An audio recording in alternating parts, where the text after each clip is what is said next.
হযরত আবু বকর রাদিয়াল্লাহু তাআলা আনহু ছিলেন অসংখ্য গুণের অধিকারী। তিনি ছিলেন কল্যাণের আধার, গুণের সমাহার। হযরত আবু বকর রাদিয়াল্লাহু তাআলা আনহু ছিলেন ইলমে ওহীর জ্ঞানে উম্মতের মাঝে সবচেয়ে বেশি সমৃদ্ধশালী। উম্মতের মাঝে তিনি সবচেয়ে বেশি খোদাভীরু। আহলুস সুন্নাহ এ ব্যাপারে ঐক্যমত পোষণ করেছেন যে উম্মতের মাঝে তিনি সবচেয়ে বড় জ্ঞানী।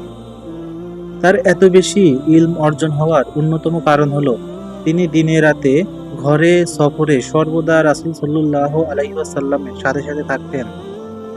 ইশার নামাজের পর রাসূল সাল্লাল্লাহু আলাইহি ওয়াসাল্লাম সাধারণ কথাবার্তা বলতেন। তখন রাসূল সাল্লাল্লাহু আলাইহি ওয়াসাল্লাম তার সাথে মুসলমানদের বিভিন্ন বিষয়ে আলোচনা করতেন। রাসূল সাল্লাল্লাহু আলাইহি ওয়াসাল্লাম যখন কোনো বিষয়ে সাহাবীদের সাথে পরামর্শ করতেন, সর্বপ্রথম আবু বকর রাদিয়াল্লাহু তাআলা আনহু অভিমত পেশ করতেন। কখনো কখনো অন্য কেউ মত ব্যক্ত করতেন, কখনো অন্য কেউই মত ব্যক্ত করতেন না। তখন রাসূল সাল্লাল্লাহু আলাইহি ওয়াসাল্লাম আবু বকরের অভিমতকে সাদরে গ্রহণ করে সে অনুযায়ী কাজ করতেন। আবু বকর রাদিয়াল্লাহু তাআলা আনহু এর বিপরীত কারো অভিমত তিনি গ্রহণ করতেন না। আবু বকর সিদ্দিক স্বয়ং রাসূল সাল্লাল্লাহু আলাইহি ওয়াসাল্লামের উপস্থিতিতে ফয়সালা করতেন, ফতোয়া দিতেন এবং রাসূল সাল্লাল্লাহু আলাইহি ওয়াসাল্লাম তা সত্যায়ন করতেন। এই মর্যাদা অন্য কোনো সাহাবীর ছিল না। হযরত আব্দুল্লাহ বিন ওমর রাদিয়াল্লাহু তাআলা আনহুকে জিজ্ঞাসা করা হলো, রাসূল সাল্লাল্লাহু আলাইহি ওয়াসাল্লামের জমানায় কে ফতোয়া দিতেন? তিনি বললেন, আবু বকর ও ওমর রাদিয়াল্লাহু তাআলা আনহু এর চেয়ে বড় আলিম কেউ ছিলেন না।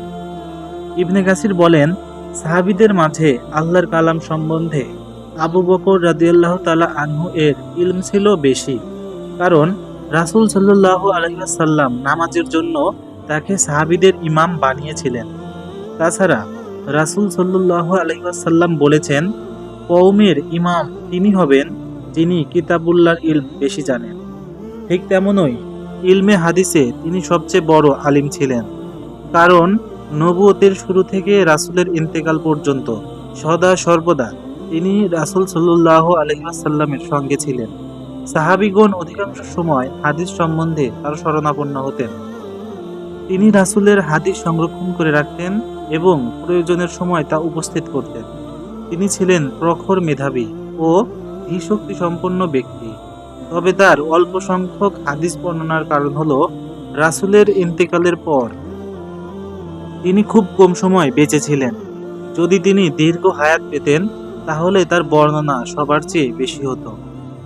কোরআন হাদিস ছাড়াও আবু বকর রাদিয়াল্লাহু তাআলা আনহু আরবের সাধারণ ও বিশেষভাবে কুরাইশদের বংশ পরম্পরা সম্বন্ধে গভীর জ্ঞান রাখতেন। ইবনে ইসহাক বলেন, আরব ও কুরাইশদের বংশ পরম্পরা সম্বন্ধে সবচেয়ে অভিজ্ঞ ছিলেন জুবাইর বিন মুতঈম। এদিকে জুবাইর বিন মুতঈম বলেন, আমি বংশ পরম্পরার জ্ঞান হযরত আবু বকর থেকে লাভ করেছি। হযরত আবু বকর ছিলেন বংশ পরম্পরা সম্বন্ধে আরবের মাঝে সবচেয়ে জ্ঞানী। হযরত আবু বকর লোকদের মাঝে সবচেয়ে ভালো স্বপ্নের ব্যাখ্যাকার ছিলেন। তিনি রাসূলের উপস্থিতিতেও স্বপ্নের ব্যাখ্যা করেছেন। ইবনে কাসির বলেন, আবু বকর সবচেয়ে বিশুদ্ধভাষী ও বাগ্মী ছিলেন। জুবাইর বিন বাক্কার বলেন, আমি আলিমদের কাছে শুনেছি রাসূল সাল্লাল্লাহু আলাইহি ওয়াসাল্লামের সাহাবীদের মাঝে আবু বকর ও আলী রাদিয়াল্লাহু তাআলা আনহু ছিলেন সবচেয়ে বড় বাগ্মী। তিনি আল্লাহকে সবচেয়ে বেশি ভয় করতেন। ইবনে আসাকির আব্দুল্লাহ বিন আমর বিন আস থেকে বর্ণনা করেন, তিনি বলেন, আমি রাসূল সাল্লাল্লাহু আলাইহি ওয়াসাল্লামকে বলতে শুনেছি, তিনি বলেন, জিবরিল আমার কাছে এসে বললেন, আল্লাহ তাআলা আপনাকে আবু বকরের সাথে পরামর্শ করার নির্দেশ দিয়েছেন। এই সব বর্ণনা থেকে আবু বকর রাদিয়াল্লাহু তাআলা আনহু এর ইলমের গভীরতা প্রতিভাত হয়ে ওঠে।